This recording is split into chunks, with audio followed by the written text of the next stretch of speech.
people have not thought of before. That And would be hopefully, nice, yeah. and hopefully, anyone watching can take this information and say,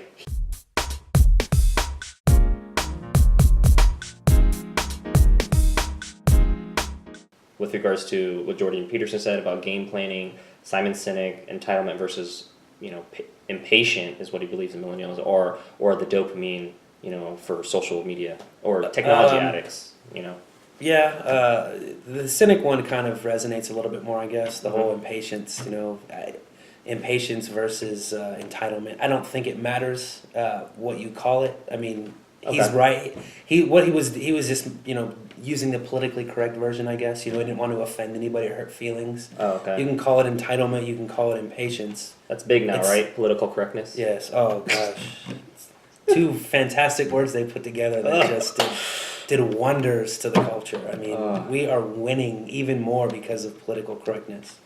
Yeah. I try not to be sarcastic, I too much, try not to be too much too, but it comes out sometimes.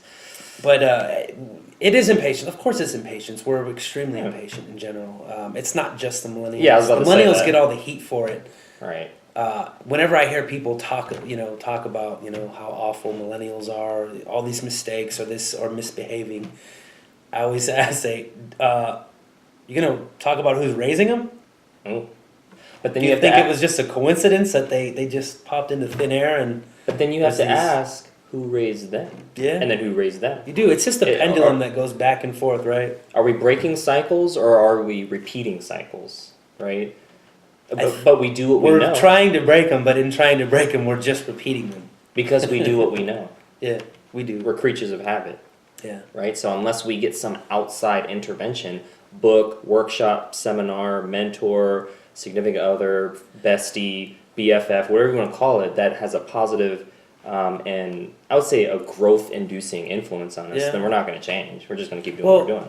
Yeah, that's true. I think we need to be a little bit tougher, because a lot of that, what's going on, a lot of what we're talking about, the entitlement and the impatience stuff is, parents going through a hard or rough life or experiencing, less than stellar, things, and then as a result, they're raising kids who they want to shelter from all of those bad experiences, and it's crazy to me. It's absolutely crazy to me that logically speaking, that you would say, well, all of these experiences that made me who I am today, and I'm doing pretty good. Let's say, for example, just hypothetically, Yeah. I'm I'm doing pretty good. I'm in a place now where I have these wonderful kids. I have a wife. I make $150,000 a year, and I don't want my kid to go through all of that stuff that I experienced, and I just think, well, wait a second. You're stripping them of all of the stuff that made you who you are Right. by doing this, by insulating them, and that it seems to me that somebody in using that type of logic would go, oh, wait a second, so that I'm me as a result of all of those things, huh? No, but they don't.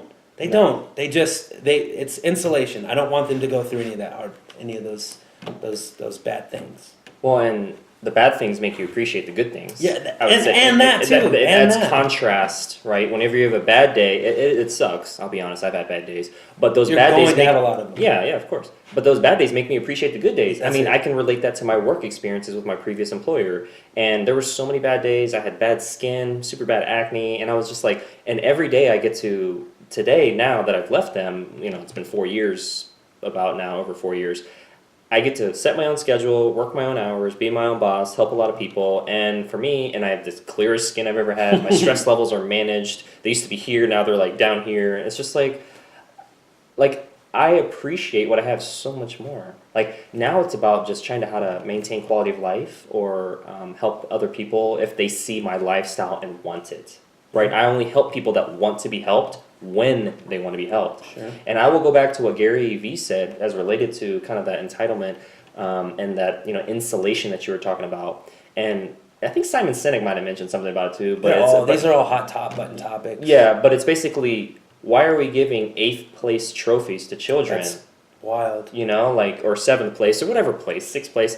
The principle is, Participation trophies. yeah, participation award. It makes you feel good. I think I got one for like when I But was a it- kid, like, you know, honor roll. It doesn't or, like, make them feel good attendance. though. It doesn't. Oh, though. you're saying it doesn't? Yeah, no, it Well, it's doesn't. temporal. It's if you lose, and the winner gets the same trophy, you feel silly.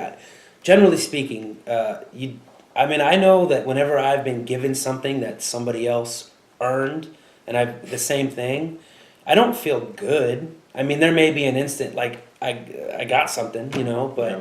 you don't. Ultimately, you do not feel good. Are you talking about the person who got the 8th place or the person who got the 1st place?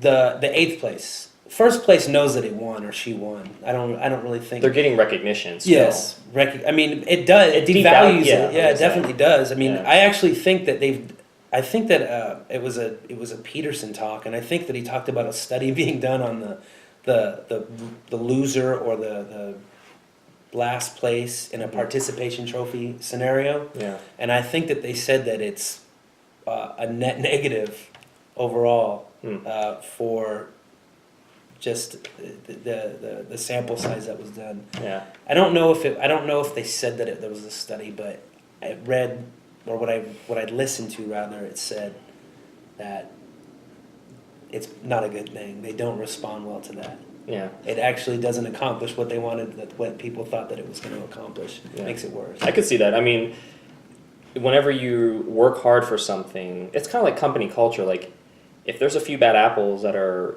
disrespecting people and they're not being held accountable, it makes everyone else feel like justice is not being done, and that Sure. it kind of devalues their work because they're working in maybe a hostile work environment or an environment where the negative is not being handled justly. Sure. And then you have the people who are doing their thing, but then not getting recognized. So it's almost a double negative. Like, the bad apples are not being held accountable, and the good apples are not being, being Yeah. able to be recognized for their fruitfulness. So that's really, and that's kind of what I experienced in previous roles. But anyway, my previous jobs. But I mean, there's a lot of that going on. Oh my goodness. But I would just call it toxic work culture. That's the best way to describe it. It's not uncommon, unfortunately. Yeah, I get that. And not everyone has a choice We because are they. people at the end of the day, and you give us a little bit of power, and we'll find a way to abuse it. Yes, and as it relates to that, I think when we're put in a situation where we have high responsibility but low authority to make a change, that creates a situation where it's difficult to work. Yeah. You want to be in a situation where, yeah, you have responsibilities, maybe they're within your manageable range, but then you have high authority to make a decision and make a change for the better. That is more of a win-win. And when you have that, I think, and then there's transparency, and then there's trust within the work culture or team or whatever it is, I think it just, things work so much better. And that's what I get to experience now. Even in this example, like, we're working together to have a conversation, a discussion, to help people learn about instant gratification and delayed gratification in a way that hopefully people have not thought of before. And would be nice, hopefully, yeah. and hopefully anyone watching can take this information and say, he mentioned Jordan Peterson. Let me YouTube search Sure, them. that would be He nice. mentioned Simon Sinek. Let me go YouTube search them. Whether you've watched them once or you've watched them 100 times or you've watched them no times, just that YouTube search, just that, search on that information could be a game changer for somebody. Or that marshmallow test, right? Any one of those searches could help somebody, Yeah. I think. If- At least get a little more perspective, if anything, right? If nothing else, yeah. If nothing else, if you're sitting in front of this camera and we're talking and we're,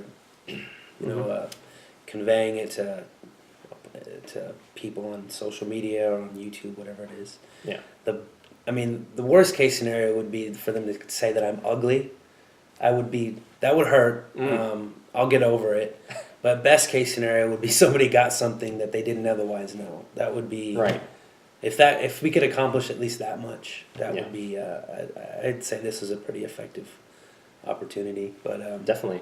let's mention the marshmallow experiment just a little bit more. We kind of glossed over it a little bit, I guess. The experiment was done at Stanford in 1960s by Professor Walter Mischel, and he was trying to figure out this whole delayed gratification thing. It was, I guess, then it was a topic of conversation, and so he did it. Did some follow-up studies, found out that the kids that were able to delay their gratification